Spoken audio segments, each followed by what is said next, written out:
Now let's talk about this harlot, 1715. We're going to look at 1715 now and remind us. We're going to remind ourselves of 1715 here. He saith unto me, the waters which thou sawest, where the whore, the harlot, sitteth, are peoples, multitudes, nations, and tongues. The many waters, again, are peoples, multitudes, nations, and tongues. Right? That's the many waters upon which the harlot, the prostitute, sits. That's Rome, Babylon, Rome, and today's Rome. Right? That's the worldly powers where the many nations sit, the many waters. After the description of the beast, what follows the description of the prostitute or the harlot or the whore that will reveal some important and remarkable features.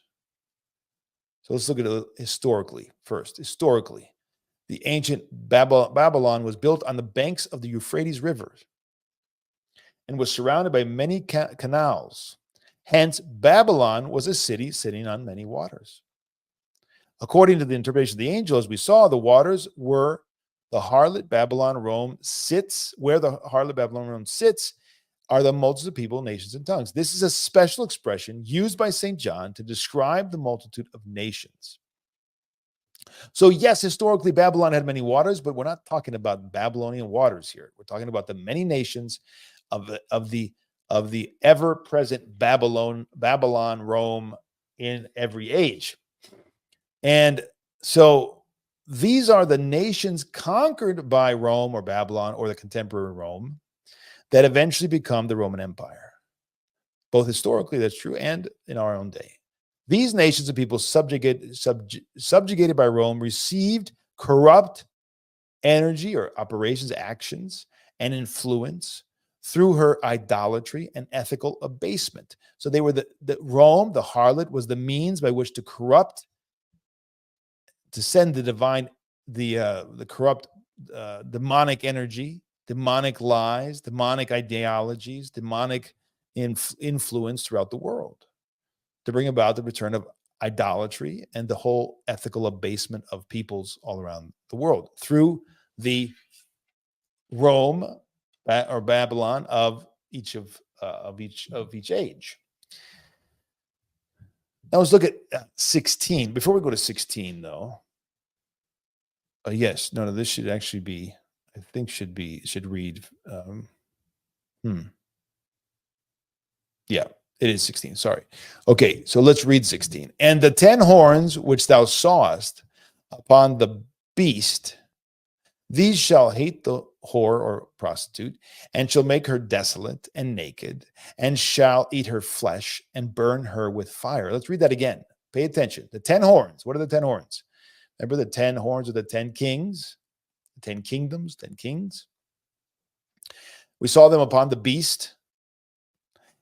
And these now will hate the prostitute that's on the beast and will make her desolate and turn against her, make her naked, totally bereft of all virtue, of all comeliness, and shall eat her flesh. Right? These 10 horns, these 10 kings, these 10 kingdoms, these 10 heads will turn and eat the flesh of the prostitute. That's Rome. And burn her with fire. The 10 horns are the 10 kings. This number 10 is the metaphorical number that refers to those kings subjugated by the Roman Empire. All right, so these now turn against the harlot. The beast is Satan, and at the same time, Antichrist. One and the same, they apply to both. Because Antichrist is basically Satan's conduit in this world. In the official interpretation of the angel, the number 7 is key, with the 7 heads of the beast, and were first ascribed to the city of the 7 hills, Rome. The city of the 7 hills was Rome. So that number applies to the 7 hills, Rome. Now, at the same time, it refers to the 7 kings. So it serves a dual purpose. Remember, the 7 kings that will serve the Antichrist, he's the 8th, the 3 will be subjugated to and be killed. So the 7 kings, along with the 8th, the Antichrist, refers to these, and it serves a dual purpose. for the angel who gives this official double interpretation. All right, so it's a double interpretation, both and it's very, we're going to talk about this now in history, but of course, in every age. The members of this unholy alliance, what's the unholy alliance? Beast, Satan, 10 kings, harlot, will despise and hate the harlot of Rome. All right, so they're going to turn against her. Beast, Satan, and 10 kings. This is peculiar and unexpected behavior. The 10 kings were basically subjugated, and now they're going to turn against. Let us examine the description of this degradation before we interpret the curious behavior of the satellite nations under Rome, against Rome, the great harlot. The subservient nations, without ceasing to be godless powers, repeatedly rebelled and weakened Rome. They're godless. They're not like virtuous because they're turning against Rome. They're godless, but they turn against Rome, thus removing her superpower status. So if you go back into history a bit, let's look at that, how that works. Historically speaking, Alaric in 370 to 410 AD, a former ally of Rome and a formidable military mind who was also a marginal Christian, maybe even an Arian, it's hard to say, without any real understanding of Christianity, right? It's just cultural Christian. He attacked Rome for his second time, his third attempt in 410. He was the ruler of the Visigoths and some Frankish tribes. During this attack, he plundered Rome of its massive wealth. He demanded huge quantities of gold and silver. While enclosed within the walls under this life-threatening siege, the Romans satisfied all his demands. This is post-Constantine. These could be many Christians in Rome, right? He is a supposed Christian. This is not pagan Rome, but listen what's going on. He demanded huge quantities of gold and silver. While enclosed in the walls under this life-threatening siege, the Romans satisfied all his demands. The citizens were truly upset because they had to melt some remarkable statues and sculptures to satisfy his demands. What do you think they melted down and they were upset about? They melted down the most beautiful statue of the goddess Ixia, which means worth or value. So I surmise, the elder says, that they valued their lives more than they valued their statue of the goddess Ixia, but they did value her. They were upset. They were losing a lot of gold. And that's also an idolatry, right? Gold is greed is a kind of idolatry. Afterwards, Alaric now and his company, very rich from the spoils of Rome, make their way to and conquer much of Greece. They destroy Athens, although, again, this is after the time of St. Basil and others studying in Athens. They destroy Athens, although he somewhat respected the grandeur of the ancient city. However, he totally destroyed Corinth. He decimated everything non-Christian. He destroyed all the non-Christian temples. He leveled all the shrines of idolatry in his path, having the convoluted idea that he was the vengeful hand of God. He tried to purge the earth of idolatry. He was a real menace, however, to the people. He was the inspiration of the soon to come Attila the Hun, famous Attila the Hun. The fact is that the book of Revelation uses very colorful and vivid expressions to reveal the utter destruction and pitiful historical fall of Rome. It's not at all irrelevant here. There's both and, right? Both in history and throughout history and in the end times, the scriptural passages here are applicable. All right, let's go on and see a little bit further. The destruction of Babylon or the destruction of Rome, these are synonymous, serves as a prototype or typology for every Babylon or Rome during the course of history, of course, until the end of times, right? So it's very, very important to understand that that's a typology of the end, the last Babylonian or Roman Empire at the end of time. It's noteworthy that St. John subtly avoids openly describing the destruction of Rome for obvious reasons, right? So he's wise because they're living and they could see this text as revolutionary. What is really bizarre is that while Rome was one of the most faithful servants of Satan, the harlot that sat on the beast, the city that most faithfully served the murderous plans against Christians, it now receives the attack of her allies and the devil. The faithful servant of Satan, Rome itself, now becomes the recipient of the fury of the devil. Again, both historically and at the end of time. What strange behavior indeed. The image painted by St. John is quite vivid. Rome, the woman of harlotry, sits on the shoulders of the beast, and at some unexpected moment, right, she's on the beast, and all of a sudden, the 7 heads of the beast with their 10 horns turn and sink their teeth into the flesh of their rider, their beloved servant. They turn against their beloved servant, the great harlot, and they tear to pieces.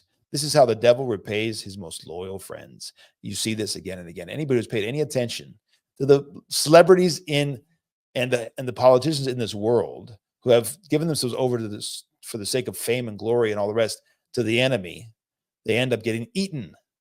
Their lives are ruined by drugs or by the occult or whatever it might be.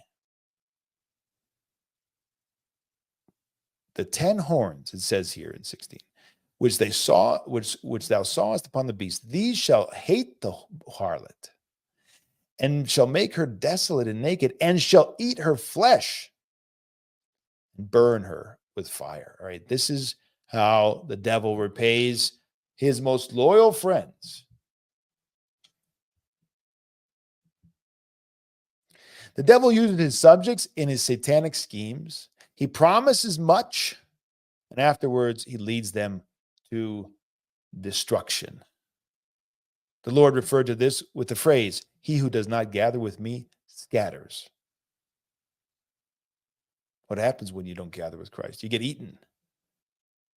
You scatter, you're alone, you get eaten. That's what happens in the dog-eat-dog world of fallen animal life, right? In other words, if your works exclude the will of God, if what you're about is not the will of God but your own, and the will of Christ is not yours, you don't seek that, then your works will be lifeless, destructive, with the element of corruption. There's no neutral part here, folks. There's no neutral. Oh, I'm not really with the devil, but I'm lukewarm. I don't really want to be with Christ. You are not with Christ. You are with the devil. You are working against the will of God. You do not seek the will of God. You do not seek the will of Christ. You do not struggle, and therefore your works are lifeless. They're dead. This is all what we have to do. We have to make life, everything about Christ. Our whole life, our whole soul, our whole strength, devoted to and one another to Christ. So the work of the devil is to bring about this lifeless corruption among men. He works unceasingly to distance people from Christ, and without the grace of God, people self-destruct. We see this in our day. How many people are sick? How many people are suicidal? How many people are on drugs? How many people are doubt their own identity? They don't know what they're doing. They don't know the purpose of life. Oh my goodness. Do we have any need of proof that when people walk away from Christ and his will and his salvation, that self-destruction comes in its wake? The devil promised him all the kings of the world. Remember, after his baptism, he goes into the desert, and the devil gives 3 temptations, and one of them is give you all the kingdoms of the world, right?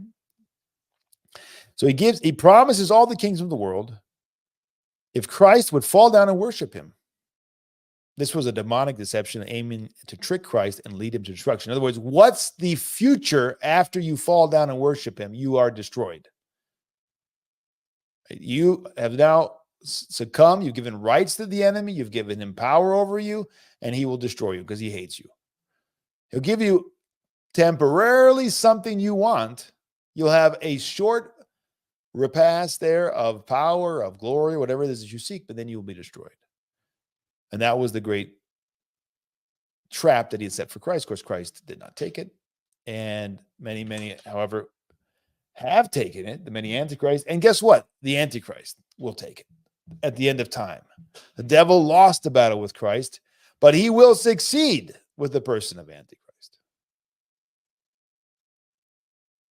The Antichrist will worship the devil. He will fall down, and he will be given all the kingdoms of the earth. for a short while, he will become the world leader, right? People are asking, is that really a part of the end times? Is that really is that a sign of the end? Of course it is. He will become the world leader. He will become the one leader of the entire world. That is a sign. That is what they're working for. That's the end goal. One government, one leader, one currency, all of it centralized under the control of the Antichrist. He will achieve that at some point in history. He will be given what the devil promised to Christ and to all the Antichrist. He will be given these things. And God will allow it. Fullness of time will come. God will allow it. Not will it, but allow it. And as opposed to Christ, who said, "Get behind me, Satan, you are a hindrance to me, for you are not on the side of God, but of men." That's what the Lord said to the workings and the machinations of Satan to avoid the crucifixion, right? To have a worldly glory. He said, "Get behind me, Satan."